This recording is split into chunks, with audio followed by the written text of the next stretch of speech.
بسم اللہ الرحمن الرحیم۔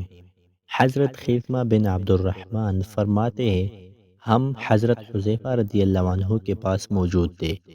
کسی نے کہا، اے ابو عبداللہ، آپ ہمیں کوئی ایسی بات سنائے جو آپ نے رسول اللہ صلی اللہ علیہ وسلم سے سنی ہو۔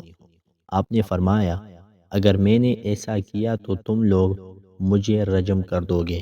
ہم نے کہا، سبحان اللہ، کیا ہم ایسا کریں گے؟ آپ نے فرمایا، تمہارا کیا خیال ہے اگر میں تمہیں یہ بتاؤں کہ تمہاری کوئی ماں تمہارے خلاف ایک بہت بڑا لشکر جرار لے کر آئے گی، وہ بہت طاقتور لشکر ہوگا، کیا تم میری یہ بات مان لو گے؟ لوگوں نے کہا، سبحان اللہ، اس بات کو کون مانے گا؟ پھر حضرت حذیفہ نے فرمایا، حمیرہ تمہارے پاس ایک لشکر لے کر آئے گی، وہ لشکر گدھوں پر سوار ہو کر آئے گا اور تمہارے چہروں کو پریشان کر دے گا۔ یہ کہہ کر آپ اٹھے اور اپنے حجرے میں تشریف لے گئے۔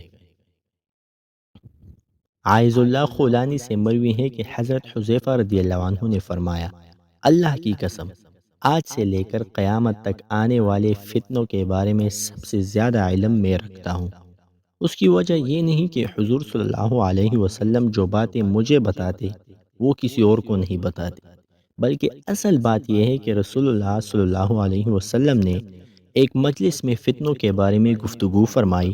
اس مجلس میں بھی موجود تھا۔ آپ نے 3 قسم کے فتنے شمار کروائے اور ان میں کوئی بھی چچوڑ نہیں۔ مثلا گرم ہوا کا چلنا، چھوٹے فتنوں کا بھی ذکر کیا اور بڑے فتنوں کا بھی۔ اس مجلس میں جتنے بھی لوگ موجود تھے وہ سب فوت ہو گئے، صرف میں زندہ ہوں۔